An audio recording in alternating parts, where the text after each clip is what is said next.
Guys welcome back. ഇന്നത്തെ ദിവസം എനിക്ക് ഭയങ്കര സ്പെഷ്യൽ ആണ് കേട്ടോ, because it's my graduation ceremony day. So let's do A fit check. ഈ ഒരു വലിയ ഉടുപ്പാട്ടോ ഞാൻ ഇന്ന് ഗ്രാജുവേഷൻ കണ്ടിട്ട് ഇട്ടിട്ടുണ്ടായിരുന്നത്. പിന്നെ ഞാനും ഉമ്മയും നേരത്തെ തന്നെ കോളേജിലെത്തി. ഞങ്ങൾ എല്ലാവർക്കും ഗൗണൊക്കെ കിട്ടി. അതിട്ടിട്ടുള്ള ഒരു ഫിറ്റ് ചെക്ക് ആട്ടോ ഇത്. ഈ ഒരു ഗൗൺ ഇടുന്ന സമയത്തായിരുന്നു ഭയങ്കര കോമഡി. ആ തൊപ്പിടുമ്പോഴാണ് ഏറ്റവും കോമഡി. പക്ഷെ എത്രയൊക്കെ കോമഡി ആണെന്ന് പറഞ്ഞാലും ഇത് ഇട്ടപ്പോ ഒരു പ്രൗഡ് ഫീൽ ഒക്കെ എവിടെ നിൽക്കോ വന്ന പോലെയൊക്കെ തോന്നി. അങ്ങനെ ഞങ്ങൾ എല്ലാവരും ഗൗണൊക്കെ ഇട്ടിട്ട് കുറെ നേരം അവിടെ വെയിറ്റ് ചെയ്തു. ഇനി താഴെ പോയിട്ടാണ് ഞങ്ങൾക്ക് സർട്ടിഫിക്കറ്റ്സും കാര്യങ്ങളൊക്കെ കിട്ടുക. എന്റെ ക്യാപ്പ് ആണെങ്കിൽ ഇടക്കിടക്ക് ഇങ്ങനെ ഊരിപ്പോരായിരുന്നു. ഇങ്ങനെയൊക്കെ അഡ്ജസ്റ്റ് ചെയ്ത് വെച്ച് പ്രോഗ്രാം ഇനാഗ്രേറ്റ് ചെയ്യാൻ വേണ്ടിയിട്ട് നമ്മുടെ എഡ്യൂക്കേഷൻ മിനിസ്റ്റർ എൻ ഷംസുദ്ദീൻ സാറൊക്കെ വന്നിട്ടുണ്ടായിരുന്നു. ആസ് യൂഷ്വൽ എല്ലാ പ്രോഗ്രാംസിലെയും പോലെ കുറെ നേരത്തെ പ്രസംഗത്തിന് ശേഷം ഞങ്ങളുടെ ഗ്രാജുവേഷൻ സെറമണി സ്റ്റാർട്ട് ചെയ്തു. ഇംഗ്ലീഷും അതേപോലെ തന്നെ എന്റെ റോൾ നമ്പർ ഏറ്റവും ലാസ്റ്റ് ആയതുകൊണ്ട് അവസാനമാണ് എന്നെ വിളിച്ചത്.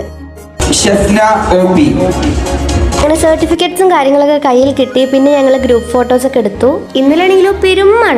അല്ലെങ്കിൽ നമ്മൾ എവിടെ പരിപാടി അവതരിപ്പിച്ചാലും ഇതാണ് അവസ്ഥ. പിന്നെ ഞങ്ങൾ കുറെ ഫോട്ടോസ് കൊടുത്തു, കാരണം കൊടുത്ത പൈസ നമ്മൾ മുതലാക്കണല്ലോ. And guys, we are officially BA English literature graduates now. അങ്ങനെ എല്ലാവരും ഹാപ്പി ആയി മടങ്ങി. അപ്പം ഇത്രേ ഉള്ളൂ, ബാക്കി പിന്നെ